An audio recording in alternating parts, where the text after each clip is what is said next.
Eric, I know that prior to being a civil litigator, you were also a public defender in your community there. How has being a public defender helped you in your practice? Tremendously, tremendously. And that work I did is some of the work I'm most proud of to this day. It's a very demanding job because you're dealing with a segment of the population that is flat out down and out. And at times it's overwhelming. But what I learned from it and the benefit of it is you're always in court.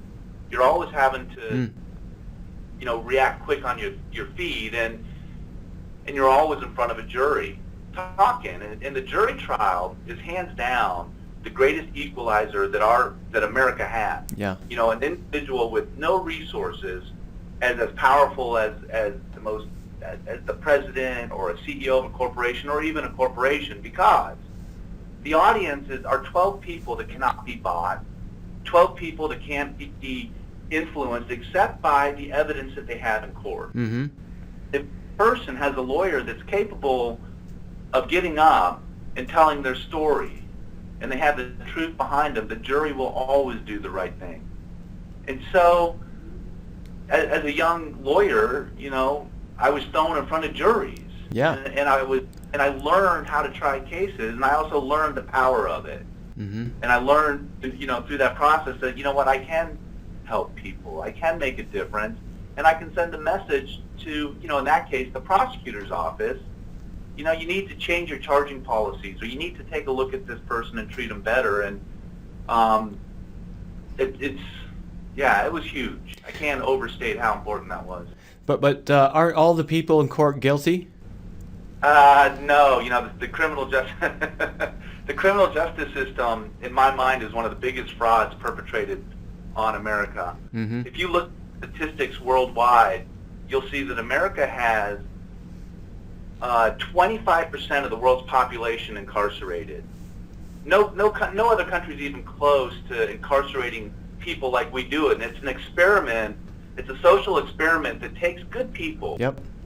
And instead of saying, you're a good person and you made a poor choice, and let me show you how you can do better, what we do as a society is we put our foot on their throat and we crush them, and we lock them up in a cage, and we tell them that they're too dangerous or scary to interact with the rest of us. Mm-hmm. And then when they come out of that environment, well, guess what? They are scary. Right. They are dangerous, and it does tremendous harm. And the money that we as a community are spending and dumping into this, the police departments, the jails, the public defenders, the probation, the judges, the prosecutors, this criminal justice system consumes, this is stunning, 70 to 80% of local tax dollars, cities, counties, states.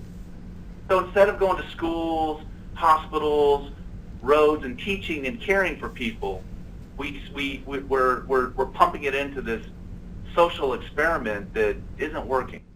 Yeah, like you, I've been in jails and in prisons before and visited them, and I come away with just a feeling of what a waste of human potential when you look at the number of men and women that are locked up. And of course, we need jails and police, of course, but it's just phenomenal. One of the most painful books I read, my favorite authors, one of them is John Grisham. I don't know if you read An Innocent Man or not, but I just cursed him for writing that book when I was reading it because it's so painful to read. But people, I think, need to know that there are innocent people in prison right now.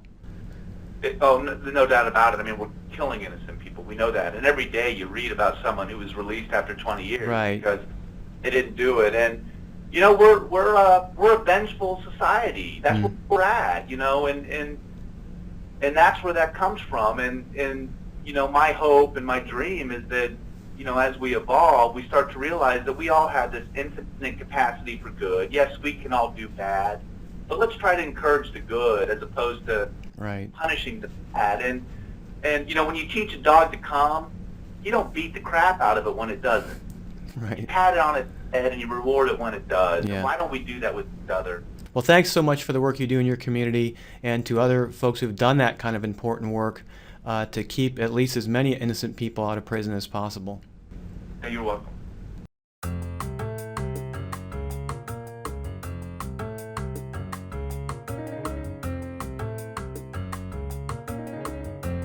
Thanks for watching. Send your questions or comments to Michael at mike@howdavidbeatsgoliath.com.